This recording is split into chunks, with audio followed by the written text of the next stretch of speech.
हमारी सरकार ने डॉक्टर भीमराव अंबेडकर को निमित्त बना करके उनकी जन्म जयंती के अवसर पर कामधेनु गोपालन योजना को लागू करने का काम किया।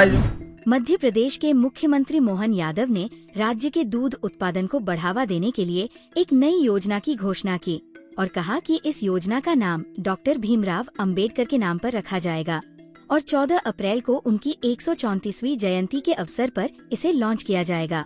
मुख्यमंत्री मोहन यादव का दावा है कि ये योजना न सिर्फ दूध की पैदावार बढ़ाएगी बल्कि गांवों के किसानों को भी मालामाल करेगी।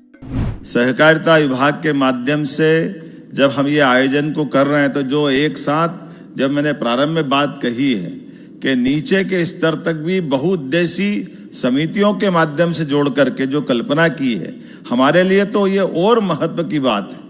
और मैं अपने लिए स्वयं के मानूं तो मेरे लिए भी हमारे घर के खुद की आय का साधन भी बड़े पैमाने पर पशुपालन से होने वाली दूध उत्पादन की क्षमता के बलबूते पर मैं स्वयं भी उससे अपने आप में परिवार में गौरवान्वित होता हूं कि हाँ, हमारी सरकार ने आकर के ये जो दूध उत्पादन के मसले पे विचार किया और ये जिस प्रकार का निर्णय है आज और जो योजना है, मुझे मालूम है कल डॉक्टर भीमराव अंबेडकर जयंती है। जोरदार अभिनंदन करें एक ऐसे अदिति महापुरुष के लिए जिसने समानता के लिए अद्भुत काम किया।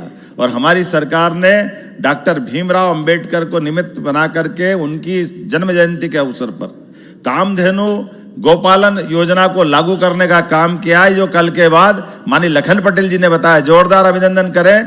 25 से ज्यादा जो गौ माताएं के लेकर के एक यूनिट उसमें 25% अनुदान और अधिकतम 200 गाय माता अगर आप पालेंगे तो लगभग 25% गाय माता एक तरह से आपको उस आपके प्रबंधन के लिए अनुदान के रूप में दी जाएगी। और ये केवल जीवन में दूध उत्पादन के लिए हमारे प्रदेश में और अनुकूल माहौल है। हमारे यहाँ यद्यपि कृषि विकास दर बहुत अच्छी है, कृषि विकास दर के माध्यम से हमारी अपनी एक अलग पहचान देश में बनी है, लेकिन दूध उत्पादन में भी उतनी क्षमता, उतनी योग्यता, उतनी संभावना है। जैसे 9% दूध उत्पादन अभी राज्य का है, इसको 20% तक करना है।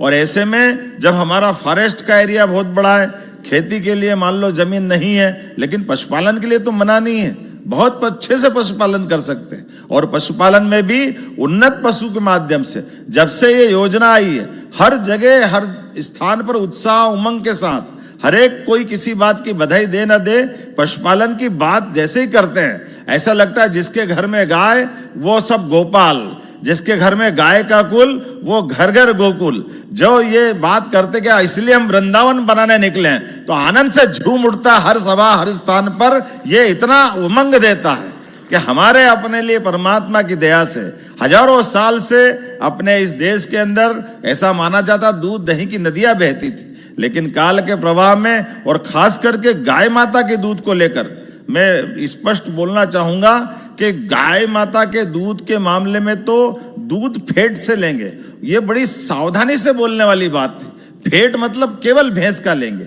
गाय का लेते नहीं थे। जब गाय का दूध ही नहीं खरीदोगे तो गोपालन को बढ़ावा कैसे मिलेगा।